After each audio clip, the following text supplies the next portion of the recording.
Selamat pagi Bapak Ibu. Pagi hari ini saya akan menyampaikan materi tentang apa itu anakku sehat. Ini kalau kita melihat dalam kehidupan kita sehari-hari Bapak Ibu, kalau kita melihat secara mata kasar kita melihat bahwa anak yang sehat itu adalah anak yang berbadan besar, ya, badannya montok seperti itu. Tapi lewat modul ini kita akan bisa mengerti anak yang sehat itu anak yang dapat bertumbuh dan juga berkembang, karena perbedaan pertumbuhan dan perkembangan itu sangat berbeda, ya.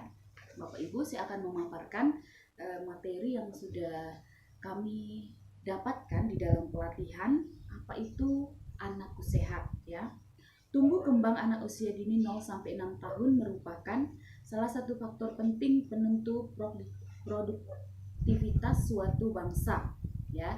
Pada saat lahir, Bapak Ibu, besar otak anak baru mencapai 25% otak dewasa, dan beranjak 2 tahun besar otak mulai mencapai 70% otak dewasa, dan pada saat 5 tahun otak anak-anak kita sudah mencapai 90% otak dewasa, ya.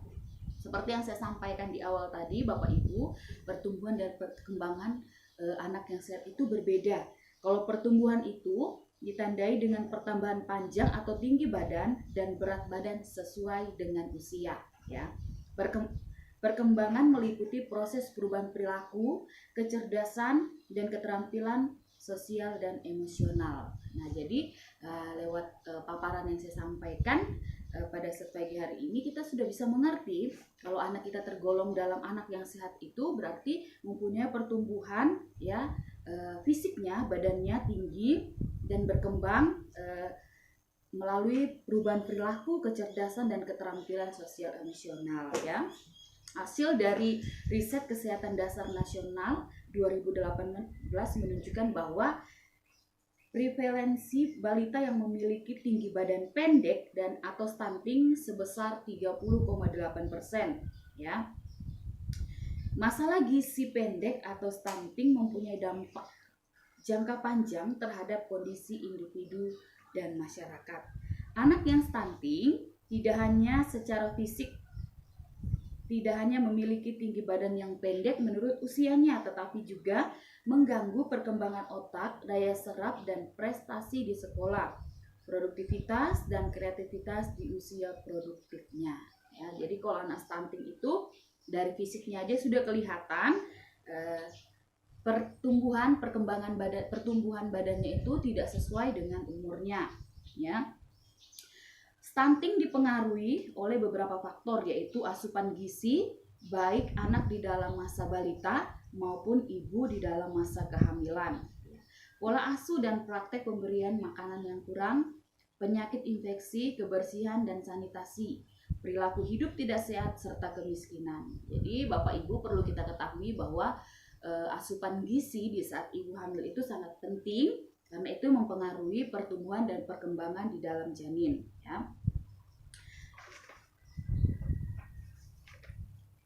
Pendidikan anak usia dini adalah suatu upaya pembinaan yang ditujukan kepada anak sejak lahir sampai dengan usia 6 tahun yang dilakukan melalui pemberian rangsangan pendidikan untuk membantu pertumbuhan dan perkembangan jasmani dan rohani agar anak memiliki kesiapan dalam memasuki pendidikan lebih lanjut. Nah, berdasarkan Undang-Undang Sistem Pendidikan Nasional ini, terbitlah Peraturan Kementerian Pendidikan dan Kebudayaan Nomor 137 dan 146 pada tahun 2014 terkait Standar Nasional PAUD dan Kurikulum 2013 Pendidikan Anak Usia Dini, ya. Itu yang perlu kita ketahui sebagai orang tua, ya Bapak Ibu. Dalam Permendikbud tersebut secara eksplisit disebutkan bahwa gizi dan kesehatan menjadi salah satu standar tahap pencapaian perkembangan anak di lembaga PAUD, sehingga para guru PAUD diwajibkan untuk memiliki kompetensi pengasuhan, perawatan, dan pendidikan yang terkait dengan gizi dan kesehatan. Nah, oleh sebab itu pentingnya kami mengikuti pelatihan seperti ini Bapak Ibu, karena ini memang harus menjadi bekal kami untuk menjadi guru PAUD. Perkembangan anak usia dini, holistik integratif adalah upaya perkembangan anak usia dini yang dilakukan untuk memenuhi kebutuhan esensial anak yang beragam dan saling terkait secara simulan, sistematis, dan terintegrasi. PAUD HI mencakup layanan pendidikan, kesehatan gizi, perawatan, pengasuhan, perlindungan, dan kesejahteraan menjadi kebijakan pengembangan anak usia dini dengan melibatkan pihak terkait, baik instansi pemerintah, organisasi kemasyarakatan, organisasi profesi, tokoh masyarakat, dan orang tua. Jadi banyak instansi terkait yang bisa menunjang kesehatan bahkan gizi anak-anak kita. Dengan potensi PAUD yang strategis dalam mengoptimalkan tumbuh kembang anak usia dini, pengetahuan dan kompetensi pendidik PAUD yang meliputi pengetahuan gizi dan kesehatan, pendekatan anak usia dini, dan pola pengasuhan orang tua menjadi sangat penting, ya. Jadi hal yang pertama, lingkungan pertama di dalam kehidupan anak-anak itu adalah di dalam lingkungan keluarga. Jadi yang pertama itu keluarga yang harus mendukung bagaimana caranya memberikan gizi dan menjaga kesehatan anak-anak kita. Dalam upaya menerjemahkan konsep PAUD HI pada satuan PAUD sejenis di Indonesia, ya, pada tahun 2017 memprakarsai program Anakku Sehat dan Cerdas. Program ini bertujuan untuk memberikan model penerapan PAUD holistik integratif dalam mengoptimalkan pertumbuhan dan perkembangan anak, ya.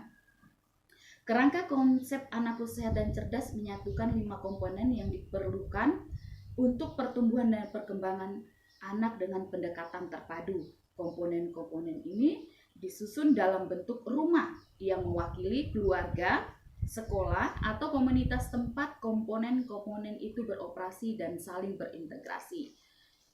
Seperti ini Bapak Ibu. Nih, ini berbentuk rumah. Ini simbol, ya, seperti yang saya sampaikan tadi.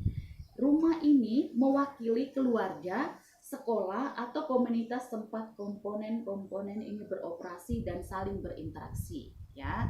Jadi antara rumah, antara sekolah dan lingkungan itu saling bekerja sama untuk memenuhi kebutuhan gizi anak-anak kita, ya.